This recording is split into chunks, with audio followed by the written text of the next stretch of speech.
esse tipo de papo é difícil de você levar numa sociedade que valoriza exatamente o momento, né, o efêmero, né, a mitada, a imagem, né? Então assim, e aí as pessoas ficam desorientadas porque assim, né, por mais que você planeje a sua viagem para o Nordeste, vai sempre ter um probleminha.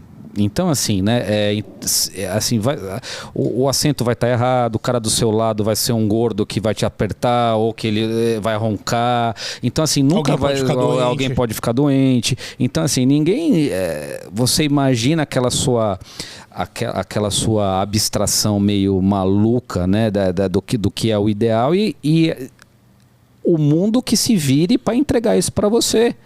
Porque você é um mimado danado, né? E que você tem o direito de imaginar, porque o importante é como você se sente, a lá Simone Biles dizendo, né? Então isso entra na sociedade das pessoas, assim, eu sou o que eu sinto, né? Eu tenho direito, né? Aquela questão dos direitos e deveres que a gente falou muito aqui, eu tenho direito de dizer isso. Então a gente fica afundado, né? Nessa ignorância e ninguém tem mais nuance, discernimento, de significado, de propósito, e aí fica todo mundo desorientado. Eu vou pegar o Reginho tinha, quando a gente estava conversando com a Simone Biles, lá naquele segundo episódio, ele me falou assim, e se eu, por exemplo, tiver a mesma coisa que ela teve com a paciente com a barriga aberta? Eu saio de campo e falo, vou preservar minha saúde mental, tô com problemas aí, resolve aí galera, tô indo embora. Entende? Como exemplo? Como exemplo. Aí você faz. Sim. Outra coisa que também me veio a atenção quando eu estava lendo essa matéria, pensa no mundo corporativo e qual que é a questão de conflito geracional entre os baby boomers e a geração X e os millennials e a Gen X. O que está acontecendo aqui? As mais novas estão prezando pelo seu bem-estar mental em vez de estar prezando pelo que estão fazendo. Sim. É lógico que eu não quero simplificar demais aqui a situação, mas o problema é que estamos prezando por nós mesmos em demérito do bem maior, que seria a empreitada, para onde nós vamos. E nós estamos tendo um problema sério isso no mercado de trabalho. Esse é por quê? Porque isso é exemplo. Porque a Simone Biles hoje é exemplo. Isso cria um problema sério para gerações mais novas. E posso falar uma coisa? Para a gente colocar com o que a gente falou nesses todos os episódios anteriores, a exaltação da Simone Biles é a morte do estoicismo. É a morte da coragem, é a morte da resiliência. É a morte de você. Eu vou te falar que o que a opinião, só para voltar para a gente não se enganar no que a gente está querendo dizer, ela pode desistir. O problema é que a glorificação do que ela fez mata o valor. Então é a opinião acaba pública. Com as virtudes. É isso. Ela não tem cardeais. problema. Ela podia ter desistido, mas o que é a opinião pública? O que é a Time?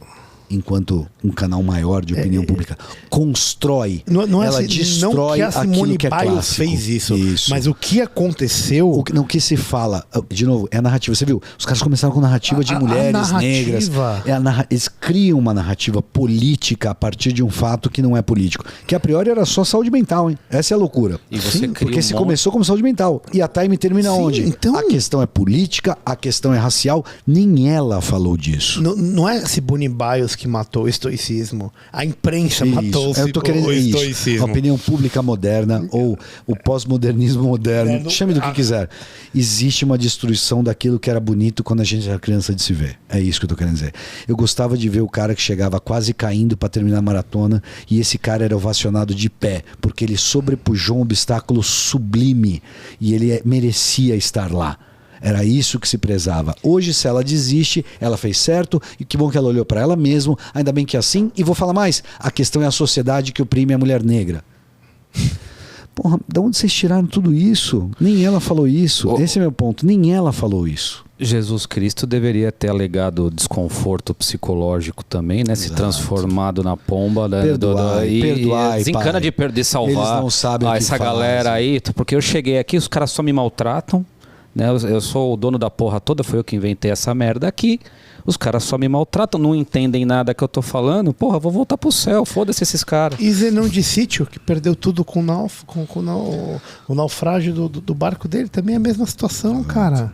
É a morte de tudo que foi construído aí nesse 3.000 anos, cara. E você demora 3.000 anos para construir e 3 meses para destruir, como tudo na vida, né? Construir dá muito mais trabalho para destruir. E essa é a grande angústia, né, cara?